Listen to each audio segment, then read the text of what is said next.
Mr. Curtis, would you please state your full name for the record? My name is Clinton Eugene Curtis. And where do you reside? Tallahassee, Florida. And what is your profession? I'm a computer programmer. Would you please speak into the microphone so the audience can hear your testimony? I'm a computer programmer. Mr. Curtis, are there programs that can be used to secretly fix elections? Yes, How do you know that to be the case? because in October of 2000, I wrote a prototype for President Congressman Tom Feeney at the company I work for in Oviedo, Florida, that did just that. And when you say did just that, it would rig an election? It would flip the vote 51-49 to whoever you wanted it to go to and whichever race you wanted to win. And would that program that you designed be something that elections officials that might be on county boards of elections could detect? They'd never see it. Mr. Would you answer that question once again? They would never see it. So how would such a program, a secret program that fixes the election, how could it be detected? You would have to view it either in the source code, or you'd have to have a receipt and then count the hard paper against the actual vote total. Other than that, you won't see it. All right, Mr. Curtis, if you had been asked, you or others with your professional expertise had been asked to design a protective program that would protect the Ohio elections from against such software to fix the election, could you have done so? If we've been asked to make a program that can fix the election, sure, anybody can do it. No, could you have designed a program or a procedure or a protocol that would have protected Ohio against this kind of rigging? No, you have to look at the source code. You have to get probably programmers from both or all parties to look at the source code and determine if there's anything in there that shouldn't be there. I mean, it's a simple program. You're adding 1 to a person's total. It's 100 lines of code tops. All right. Are you aware of whether there was any protective action in Ohio against this kind of vote rigging through software? I don't know. You don't know? I don't know. You were not asked to assist in the development of any protective system. Is that correct? No, I was not. In Europe, have you reviewed at all the election results in Ohio? No, I haven't. Okay. Given the availability of such vote rigging software and the testimony that has been given under oath of substantial statistical anomalies and gross differences between exit polling data and the actual tabulated results, do you have an opinion whether or not the Ohio election, presidential election, was hacked? Yes, I would say it was. I mean, if you have exit polling data that is significantly off from the vote, then it's probably hacked. And your testimony is under oath? Yes, sir. And the testimony you've given is true? Yes, sir. Thank you.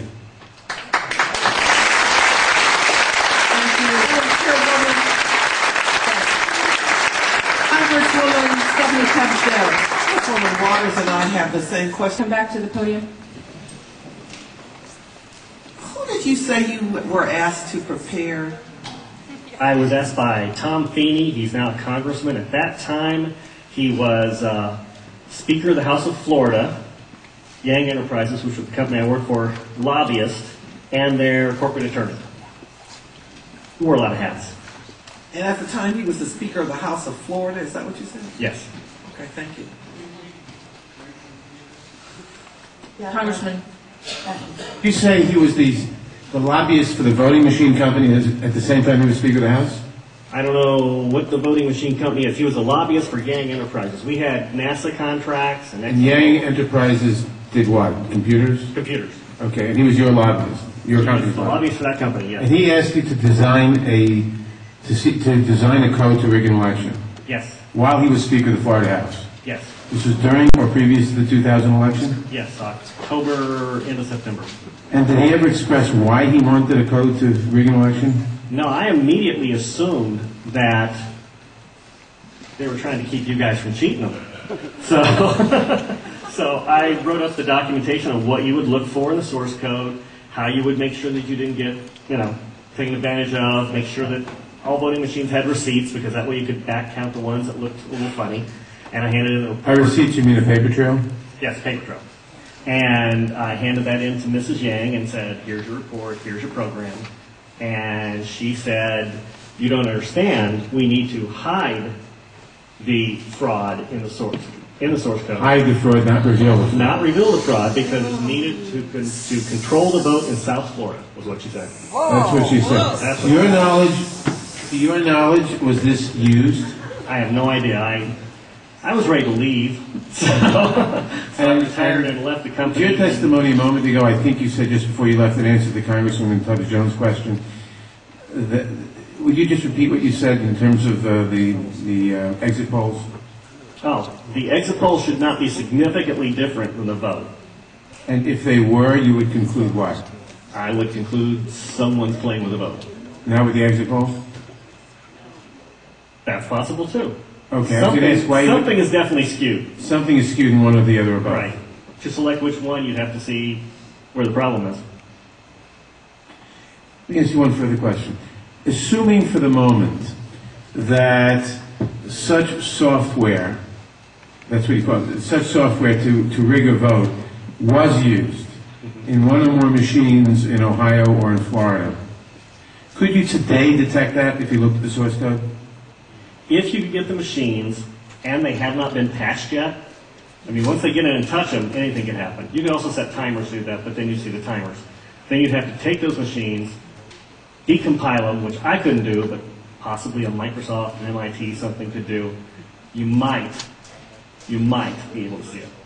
You might. Not necessarily. Depends on how good they are at destroying what they had.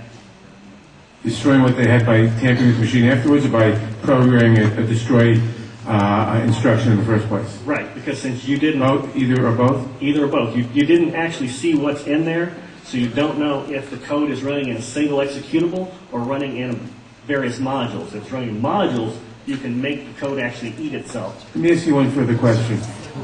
I've been told that people who assume that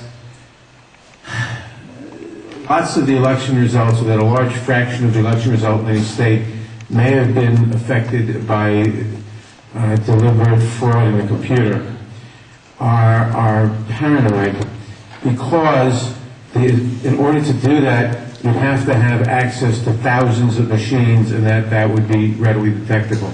To what extent is that true? It depends on the technology you use. If you did a central tabulation machine that fed in, all you'd have to do is set a flag. You set a flag, the central tabulation machine would then flip your vote. So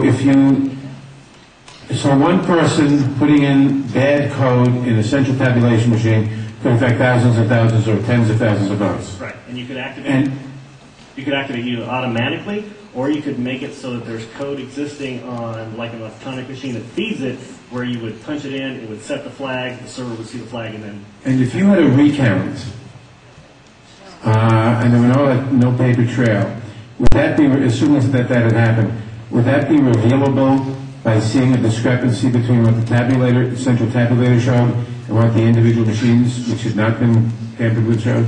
Not if I wrote it. Why not? In other words, I would make it match. You could work back from the tabulator to the individual machines, so that the tabulator would tell the machines to switch their results? Yes, it talks both ways. You can flip it to Congressman, whatever you need. And they actually do talk to each other, the Yes. machines As long and as the it's tabulator. hooked up, as long as it's networked together, they can talk to each other. So in other words, there is absolutely no assurance whatsoever on anything with regard to these machines. Absolutely none, unless you look at the source code and make sure it's safe before it goes in. Thank you very much. thank you, Congressman Mathers. I know that Congresswoman Waters has a question, and then Senator Miller, and then Congresswoman Stephanie Tubbs Jones. This will only take a moment if you would come back to the... I'm new at this. As you know, there has been a lot of discussion about, I think it was Diebold Company, their relationship to the president and the administration, and supposedly comments about helping to ensure that the president was reelected. In your world, in your environment, have you heard any of this kind of discussion? Do you know people who work for Diebold? Do you have any sense of any actions that may have been taken I don't know anything about that at all. Thank you. Sorry. Senator Miller? Thank you, Madam Chair. Sir, I suspect people will attack you in terms of your credibility. Could you restate once again your credentials? I'm a programmer. I worked for NASA, worked for ExxonMobil, worked for Florida Department of Transportation, and other elements of my story, because this company, well, let's get into it. Why not? This company also, they have NASA contracts, and they were basically downloading tons of information, I mean gigabytes worth, and handing them off to this little Chinese guy named Henry Nee. And it didn't seem right, and he was hacking things, and I wrote a program for DOT that allowed contractors to send their information into DOT, and he was kind of the quality assurance guy for software. He put a wiretapping module in the program that went out to the contractors so that it actually sent everything they sent back to Yang. So I reported all this, and just last March, I think, he was arrested for attempting to send anti-tank missile chips to the capital of Communist China. So, if that's correct, this is such a small thing. Of course, I think he only got a $100 fine. And no time. Thank you. Congresswoman Stephanie Tubbs Jones. Thank you. Thank you. We are now going to